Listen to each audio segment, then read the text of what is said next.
Tuhan, inilah hidupku.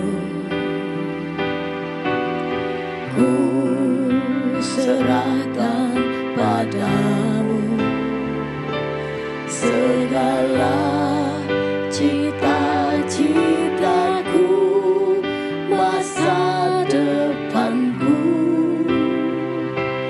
menjadi milikmu. Jadikan kami terangmu di tengah kegelapan dunia, membawa bangsa-bangsa kepadamu. Tuhan, ini kerinduanku. Bagimu Tuhan, seluruh hidupku. Pakailah Tuhan bagi kemuliaan-Mu. Genapi seluruh rencana-Mu sampai bumi penuh kemuliaan-Mu.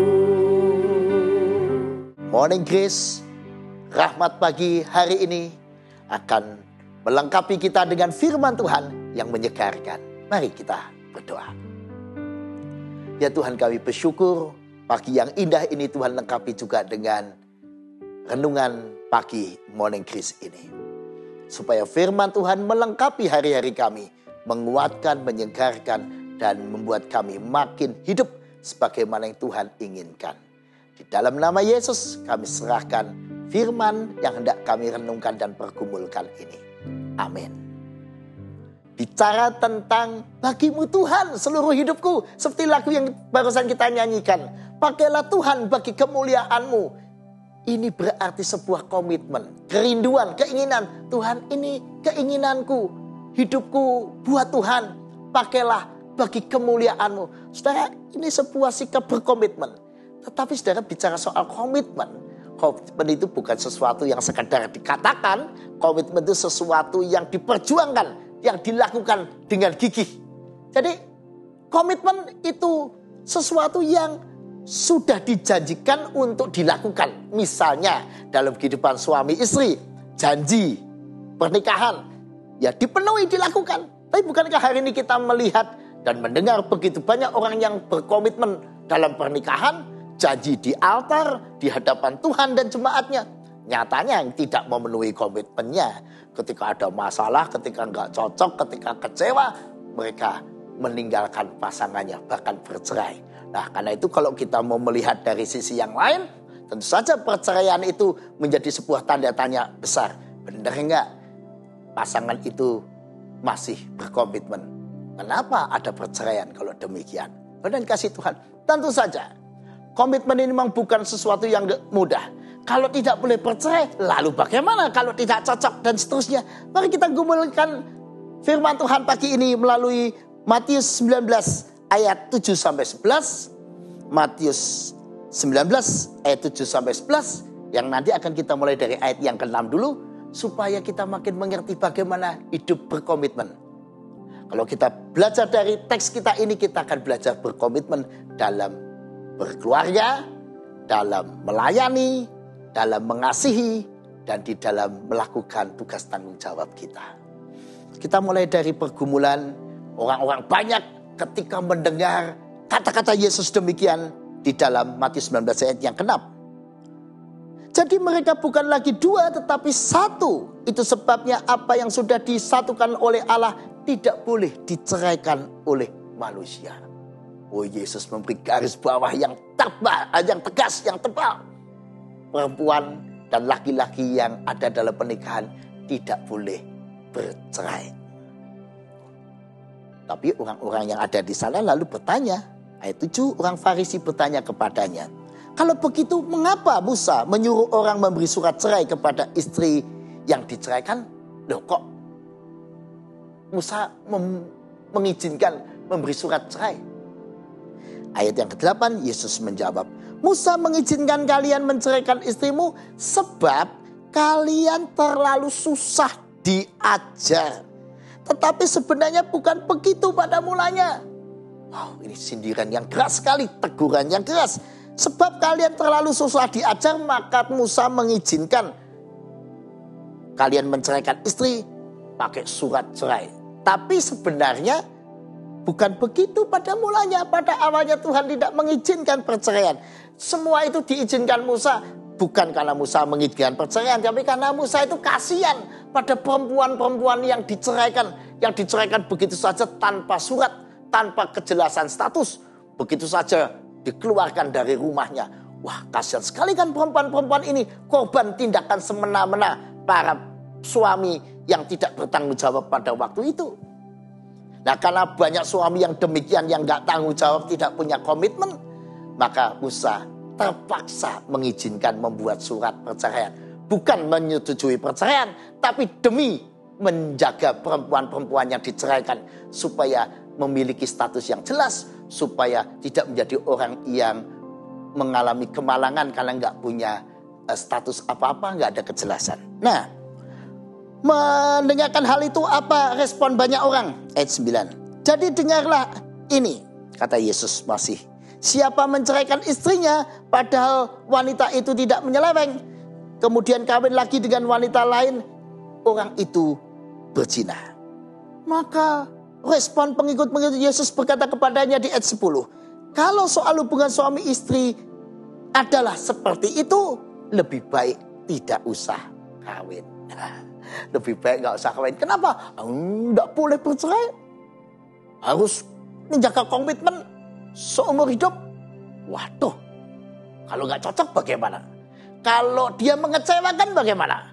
Kalau dia menyakiti saya bagaimana?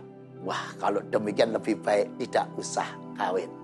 Mengapa ada statement demikian? Ya, kembali lagi Yesus mengatakan, sebab kalian terlalu susah diajar tadi di ayat yang ke-7. Orang yang sulit belajar, yang gak mau diajar, yang bebal. Kenapa dikatakan bebal? Karena menikah untuk cari keenakan dirinya sendiri, untuk keuntungan dirinya sendiri, menikah untuk kesenangan diri. Jadi kalau nggak senang diceraikan. Jadi kalau nggak dilayani diceraikan. Kalau kamu nggak mau mengikuti saya, cerai. Wah, ini menikah ini tanpa komitmen. Menikah cuma maunya senang-senang yang enak saja. Kalau nggak enak lebih baik cerai. Wah, pernikahan macam apa itu? Dan banyak orang bersikap demikian, mudah cerai, mudah berkata cerai, mudah tidak punya komitmen. Mengapa demikian? Sekali lagi karena susah diajar, gak mau belajar. Dan Yesus mengatakan di ayat 11, tidak semua orang memang bisa menerima kata-kata itu, hanya orang-orang yang sudah ditentukan oleh Allah. Artinya kalau saudara dan saya, orang-orang yang ditentukan untuk mengikut Kristus, dan Anda mau memilih Kristus dalam hidup Anda, berarti Anda memilih untuk mengikuti Tuhan. Mengikuti Tuhan berarti juga mengikut hidup penuh komitmen. Komitmen diantaranya ini, komitmen dalam hidup pernikahan. Apa yang disatukan Allah tidak diceraikan manusia. Dan bagaimana kalau pasangan kita mengecewakan? Bagaimana kalau saya tidak cocok lagi dengan dia? Nah, disinilah komitmen untuk mengasihi, untuk mengampuni tanpa batas seperti Kristus. Disinilah komitmen untuk terus menjaga cinta kita. Bahkan rela berkorban. Seperti cincin dalam pernikahan. Tidak ada ujung, tidak ada batasnya. Tanpa batas, tanpa syarat. Itulah cinta yang penuh komitmen. Kenapa bisa begitu? Karena cinta kita bangun. Karena komitmen kita bangun di atas kasih Kristus yang sudah mengasihi kita. Kalau Yesus juga sangat berkomitmen pada cintanya pada kita. Kalau Yesus begitu setia pada kita. Kristus yang penuh komitmen dalam segala hal. Dalam cintanya, kasihnya pada kita. Sehingga Yesus mau berkorban. Maka kita juga harus belajar berkomitmen demikian. Nah, dengan demikian mari kita juga menjadi pribadi yang penuh komitmen. Baik dalam dunia pernikahan, dalam hubungan suami istri, maupun dalam dunia pekerjaan. Ayo komitmen dengan pekerjaan kita, tanggung jawab kita.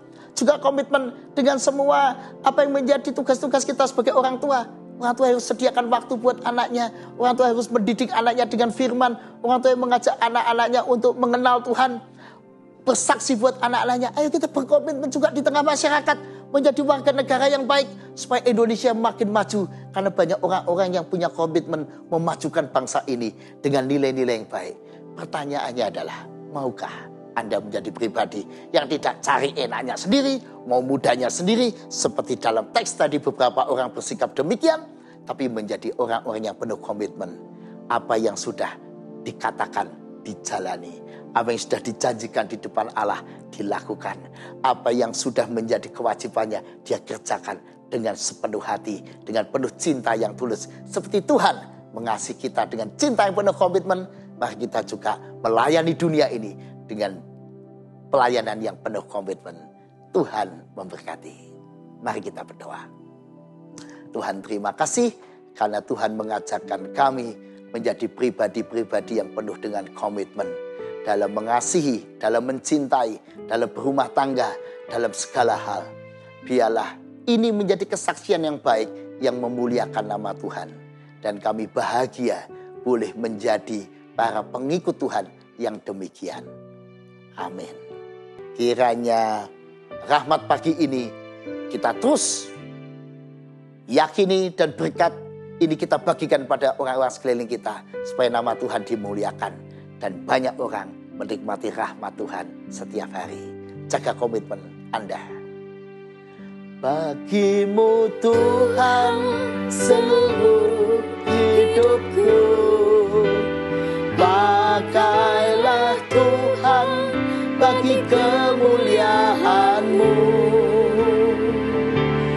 Genapi seluruh rencana-Mu sampai bumi penuh kemuliaan.